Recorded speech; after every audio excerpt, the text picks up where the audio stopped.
Welcome back, guys. This is GSL Code A.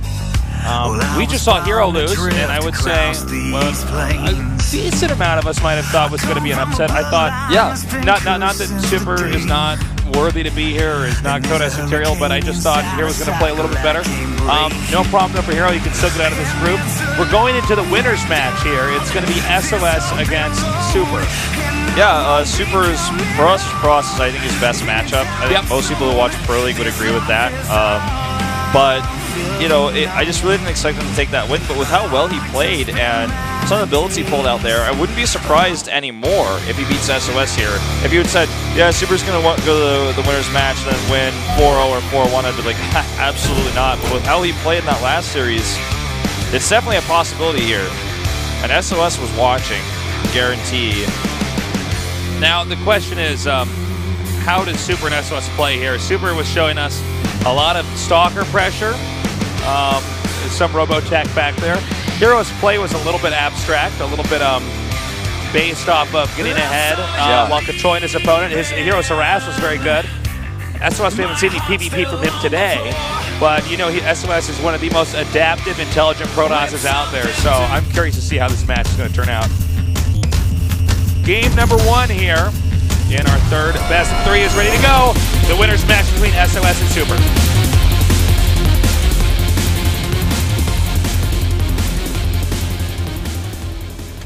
Over here in the upper right. Gina Green Wings SOS. SOS. And in the bottom left, the blue. MVP Super. Super. It's that Protoss is a Protoss power he's got, man. Bringing me to the winner's match. To say SOS known for his Protoss vs. Protoss prowess in best of series. And shouts to Hot 6. Yep, for supporting the GSL. There it is, $, oh $. Dollar bills, y'all. Bills, y'all. Hi, Alan. Gotta get those dollar bills. I thought there was a $sign and then a donut in the middle and a $sign. Are you sure that's? It could have also just been an O, essentially. It was a bolded O, Nick. Yeah, just you know, Control B on that O. That's what he did. Yep. SOS, yeah, this guy has had some tournament winnings that have yielded more money than I think basically any other tournament winning you can get. Yeah. So he's actually made a lot of money. Not that he doesn't have a lot of championships or a very respectable amount, but he's made a lot of money in a really quick amount of time. Yeah, so, I mean, he's won in that one tournament more money than some people made in their whole careers, you know? I mean, that's like a lot more than money. most have made in their whole pro gaming careers. Yeah. Person who's number 1 of that is MC, who I think is just floating below or $500,000, excuse me. Yeah. Prize winnings. I think there was somebody about to pass him, and then it didn't happen because MC outperformed that person at the tournament. I'm not 100% sure on that, but yeah. It's very close, but he's still at the top as far as I know. And these builds looking pretty similar so far.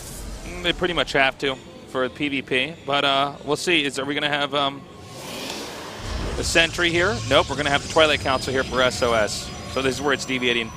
Super is getting the Sentry, and already here we're having fork in the road, each player picking a different path for how they're going to play this matchup. Now SOS may be doing a little bit of this because he saw stalker pressure early on. I'm thinking because it's double gas and this quick of a Twilight Council, it could be DTs. It could be. Oh, let's wait and see. If it's not DTs, it's going to be a super fast blink. Like, it's going to be a super fast blink. Very like aggressive attack. And there it is. Right. All right, DTs. So, with the DT rush coming up here, let's keep in mind there's a Stargate now for Super, which does not bode well. It is not a robotics facility. Right. There's just a chance of, you know, the conservative route as well as the intel play. Sure. I mean, if he goes for like an Oracle, say, what if the Oracle's on the wrong side of the map when the DTs get in? What if it doesn't have any energy? It's not like an observer that's going to grant passive detection regardless of. Oracle. I mean, DTs can outmaneuver an Oracle. Oracles can be targeted too. They're not cloaked. All sorts of different factors there. Not reliable detection. It can be useful, but not reliable. Also, he's following this up with a robotic facility. So SOS is really focused on the one-base play here. Now he has to either kill or cripple Super, because Super is going to have a really good economy coming up here. Did that Phoenix see the probe? I don't think so. I am not 100%. The visions of the two on the minimap overlapped, but I don't think it saw the I think that probe. was the drag of the probe's vision, and then the entry to the Phoenix's vision that came in there.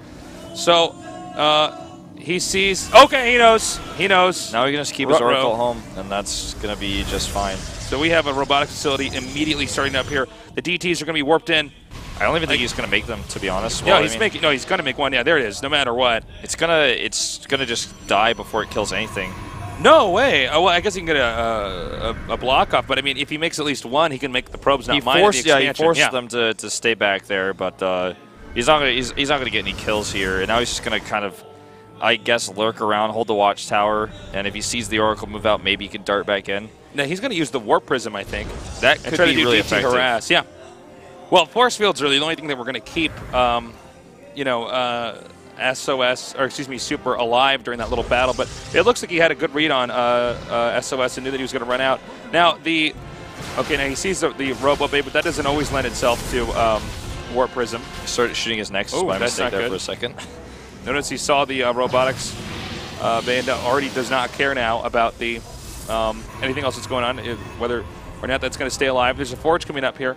Now, one problem for Super is going to be the DT drop. We have the Forge making. He gets one in. The probe's transferred. But I think this is a game where neither player can attack the other one with a big army, just harass. Yeah, basically. He has an Observer out now. Where's the Oracle? Let's see how quickly he reacts here. Okay. 1 DT, 2 DTs, 3 DTs, or rather 3 kills, excuse me, on the DT. I'm like, every time he kills a probe, I'm like, I don't see that many. Every time he kills a probe, they multiply. Yeah. There are 2 DTs on the map, though. I don't know where the second one is. Great harass. He picks this up here. Second one's on the mineral line at the natural, forcing probes off the line. Beautiful. And this is all he needs to do. So it's 37 probes to 37 probes. Interrupted mining time here for Super, but Super did get his expansion up earlier.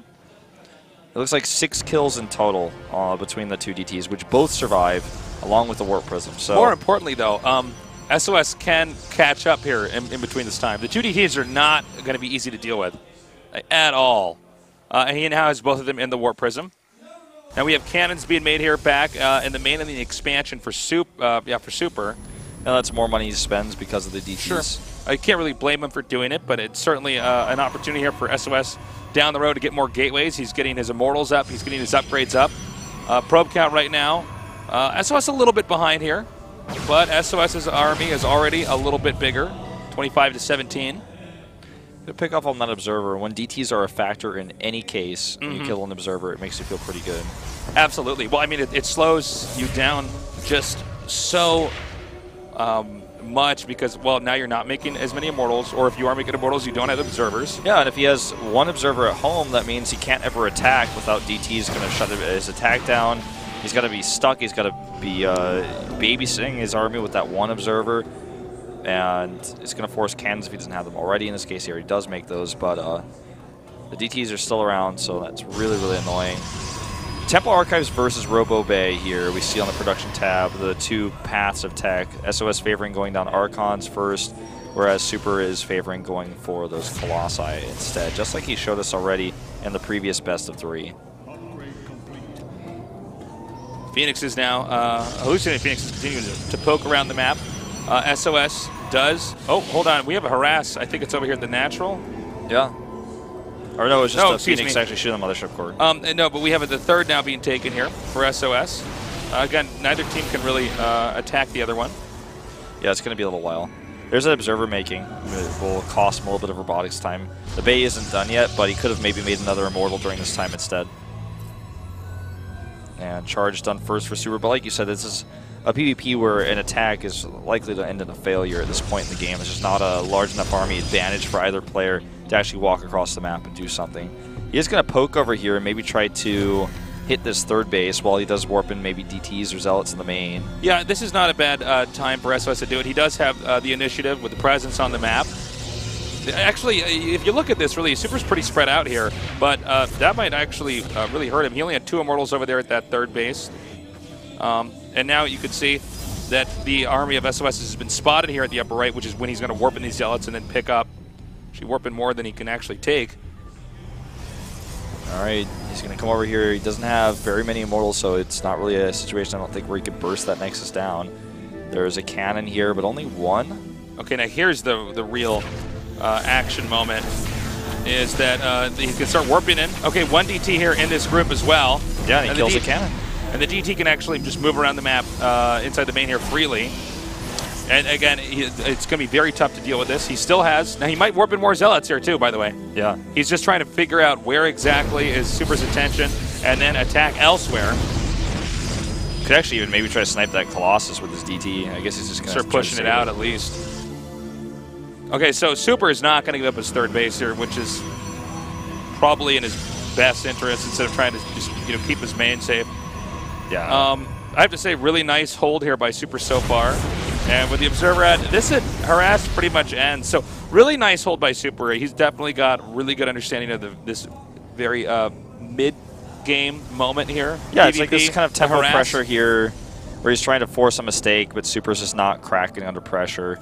And it's really good to see. That forced Observer that he had to make is really important because that means he's, again, spending more robo time to build Observers rather than Colossi. And every time you have to do that, it's really painful. Nice recall. Really nice recall there. Really well done. Not all that army was fast enough to get away, so that was really good decision-making right there. Temple Archives now coming up here for Super. This is a really cool game that we're seeing. Both players making back and forth aggressive decisions against each other. And Super definitely being a bit of the defender here, but took an aggressive initiative to take a faster third Nexus. And SOS had to try to counter pressure that. He gets his own third base up, and we're kind of evening things out here. The worker count's almost dead even. The army supply the same way, and the compositions are coming together here as SOS is making 2 Colossi at a time to catch up in Colossi, whereas Super's now adding his first Archons in. +3 is even really, really comparable here for both players. And when the Archons do get the +3, by the way, the amount of damage they're doing is ridiculous. Yeah. We have the gateways all up and running, Colossi counts being made. It's really hard for either army to really engage each other here in PvP. 1 misstep, by the way, and you lose. SOS going for the 4th base now. Note it's not the gold base. He's playing a very conservative expanding route and just taking the far upper left. Yep.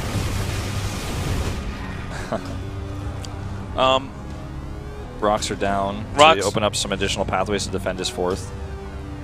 And it seems that Super's going to try to come up here and at least apply some pressure.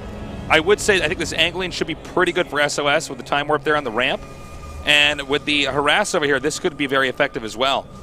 Yeah, I don't know. He does have the supply, by the way, to warp in a lot more.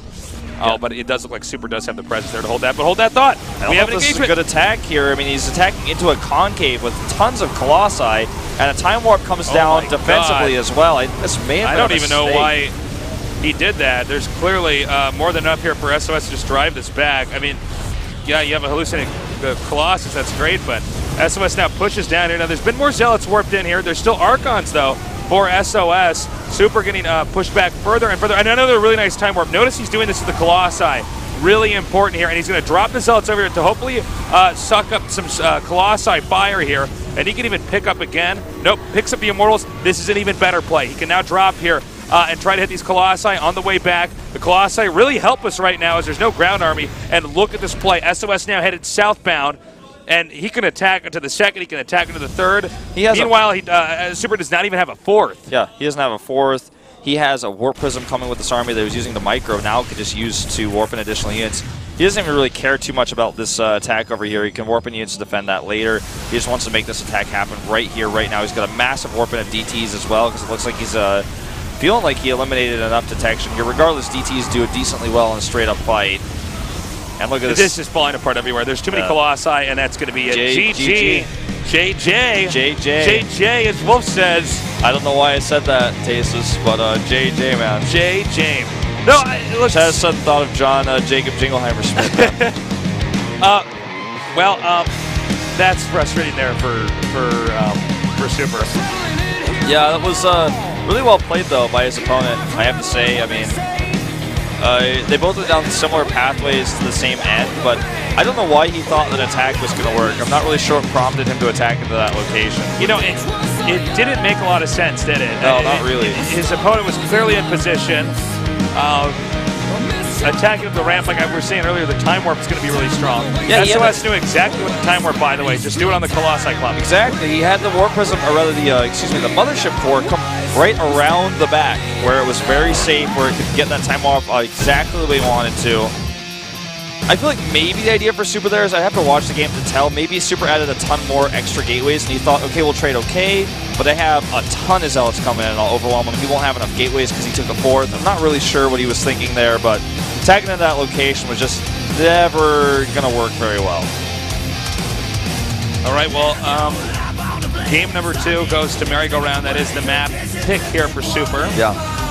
I have to say, SOS was very, very impressive in that PvP. Yeah, man, he's one game away from 4-0 in the group. Yeah.